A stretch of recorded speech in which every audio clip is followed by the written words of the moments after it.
Okay, welcome to the virtual classroom of Jaffa Academy of Modern Education. I am Murtaza Fazli, your teacher of English Literature.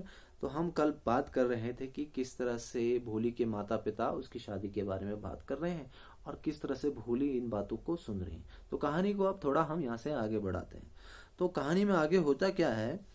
कहानी में होता ये है कि भोली अपने माँ बाप को चुपके से सुन रही है,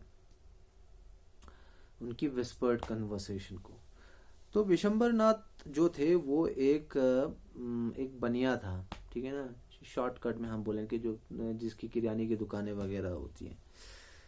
तो वो अपने अब ये कट टू ये सीन आ जाता है शादी के सीन पे। अपने दोस्तों के साथ आ जाता है और रिश्तेदारों के साथ शादी पे आ जाता है। और वहाँ पे एक बैंड ग्रुप भी आ जाता है जो एक हिंदी फिल्म का एक पॉपुलर टोन बजाता है। और जो दूल्हा है वो सज सज धज के घोड़े पे आ रहा है।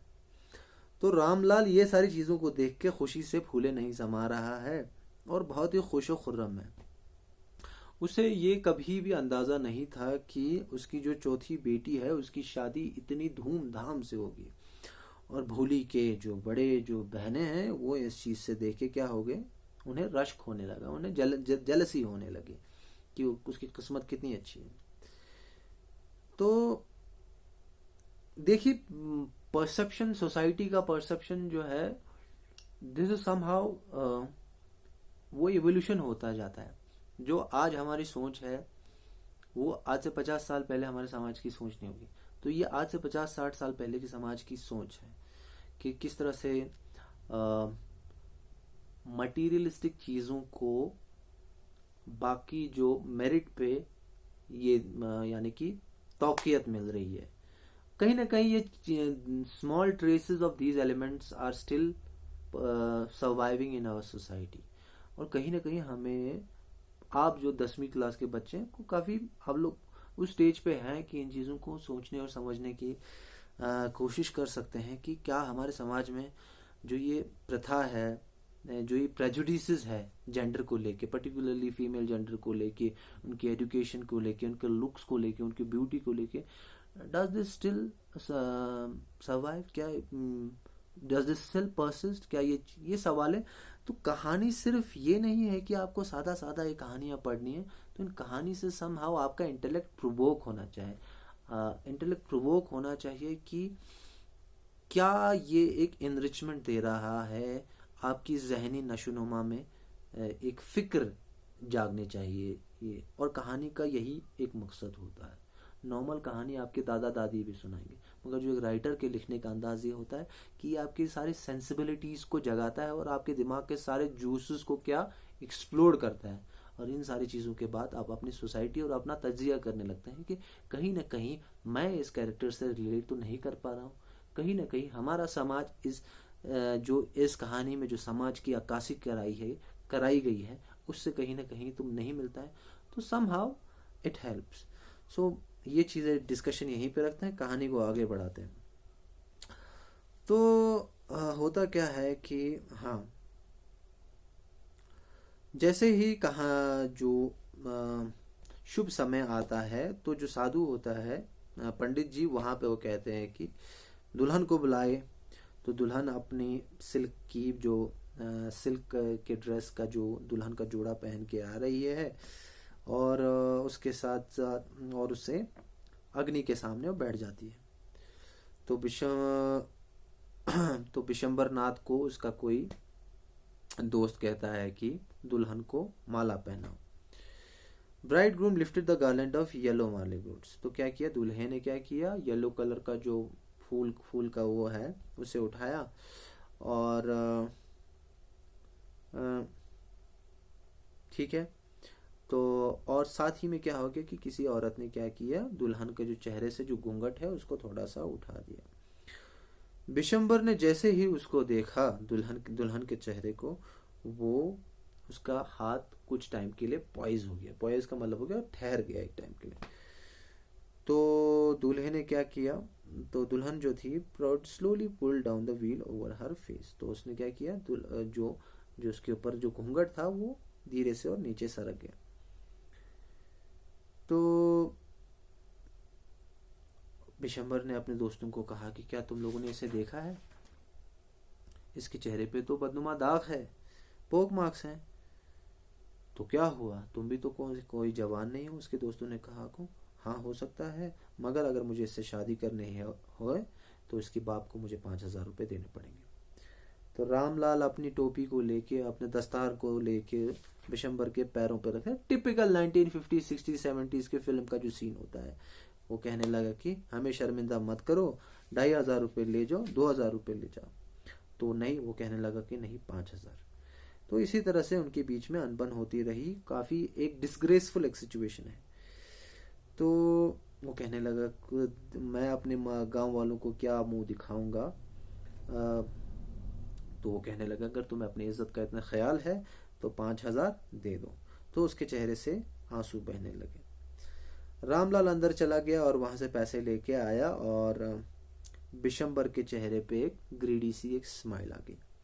उसने एक जुआ खेला जो वो जीत गया और उसने कहा कि अब मुझे हार दे दो, अब मैं पहनाऊंगा। एक बार और दुल्हन के चेहरे को या घूंघट को हटाया गया था, मगर इस टाइम पे क्या हुआ, this time her eyes were not downcast. इस टाइम पे दुल्हन का जो चेहरा था वो नीचे नहीं झुका हुआ था सर। वो आंखों में आंखें डाल के अपने हस्बैंड के आंखों में देख रही थी और ना उसमें गुस्सा था ना उसमें नफरत था, मगर एक बड़ी ही हैरत और बड़ी ही एक कन्विक्शन के साथ वो देख रही थी बिशंबर को। बिशंबर ने जैसे ही अपना गारलैंड जो हार है वो आगे बढ़ाया, भोली ने क्या किया, उसके हाथ को पकड़ लिया और उस हार को आग में फेंक दिया और वहां से उठ गई और जोर जोर से चिल्लाने लगी, अपने फैमिली को एड्रेस करती हुई, पिताजी, माताजी, बहन, हाँ, और उनसे बातें करने लगी। और उस टाइम पे जोर से बातें, उसके टाइम उस 1% भी वो हकला नहीं रही थी। तो उसने पिताजी को कहा कि अपने पैसे वापस लीजिए, मैं इस बंदे से शादी नहीं करना चाहता। रामलाल पे तो जैसे कि कोई आफत पड़ गई हुई। तो वो कहने लगे सो शेमलेस, सो अगली एंड सो शेमलेस। ये कौन कहने लगे, जो वहां पे मेहमान थे, ये कितनी बदसूरत है और ये कितनी बेहया है। तो रामलाल कहने लगे तुम पागल हो गई हो भोरी, ये तो हमारे फैमिली के लिए एक बहुत ही शर्मिंदगी की बात है। तो भोली कहने लगी मैं आपकी इज्जत के लिए ये सारा चीज कर रही हूँ। मैं इस बूढ़े आदमी से शादी करने के लिए तैयार हो गई थी, मगर अब मैं इस लालची आदमी से शादी नहीं करूंगी, और जो कि इतना लालची है और इतना बुज़दिल है, मैं कभी भी शादी नहीं करूंगी। What a shameless girl. We all thought she was a harmless dumb cow. तो वहां से आवाजें क्या आने लगी, औरतें कहने लगी कि कितनी बेवकूफी लड़की, हमें लगा था कि ये गाय की तरह सीधी है जिससे कभी किसी को नुकसान नहीं होगा। तो भोली उस औरत के सामने आके कहने लगी हाँ आंटी आप सही थी, आपको लगा कि मैं एक गाय की तरह एक डम्ब हूँ, बेवकूफ हूँ, मगर इसीलिए आप मुझे इस बेरहम आदमी के हाथ में देना चाहते थे। मगर जो अब ये जो डम्ब काऊ है, मगर अब जो ये गाय जैसी बेअकल जो लड़की थी और जो बिल्कुल हकलाती थी, वो अब बोलना सीख गई है। आप देख सकते हैं, आप सुन सकते हैं। तो बिशंबर जो नाथ है वो अपनी यानी कि अपनी बारात को लेके वापस चलने लगा। तो जो वहां पे बैंड वाले थे वो कंफ्यूज हो गए, वो क्या करें, और वो क्लोजिंग सॉन्ग बजाने लगे वहां पे। तो ऐसे कहानी ये क्लोज अप हो रही है। तो रामलाल ग्राउंड पे बैठ गया, उसका सर नीचे है और वो परेशान होके बैठा हुआ है। तो जो फाइनली जो शादी का जो ये था अग्नि जिसे हम कहते हैं आग, वो भी बुझने लगा, सब चले गए। रामलाल अब अपनी बेटी की तरफ देख के बोलता है बट व्हाट अबाउट यू, अब तुम क्या करोगी, कोई भी तुमसे शादी नहीं करेगा, हम तुम्हारा क्या करें। तो सुलेखा अपने पिताजी के पास आती है, बिल्कुल एक कामनेस के साथ, एक बिल्कुल एक स्टेडीनेस के साथ, बिल्कुल एक कॉन्फिडेंस के साथ, बिल्कुल एक अफेक्शन के साथ, पिताजी आप परवाह मत कीजिए, मैं आपके बुजुर्गी में आपकी और माताजी की खिदमत करूंगी और मैं इसी स्कूल में पढ़ाऊंगी। और मैडम को देखने के कहने लगे कि कि मैडम जी मैं सही तो नहीं, मैं सही कह रही हूँ ना, मैं गलत तो नहीं हूँ? तो टीचर जो कि ये सारा माजरा कोने से देख रही थी, और वो भोली को देख के कहने लगी कि हाँ बिल्कुल, क्यों नहीं, बिल्कुल। And in her smiling eyes was the light of deep satisfaction.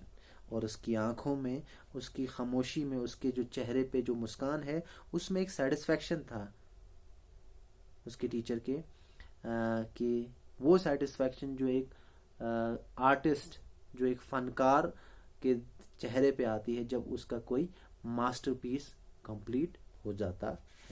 तो इसी तरह से भोली कंक्लूड हो जाता है। In the next chapter we will do the question and answers. So take care of yourselves. I hope that you have enjoyed and learned a lot from this short story by Khwaja Ahmad Abbas, and it's a wonderful story to learn also the art form of short story writing. Thank you very much for your patient listening.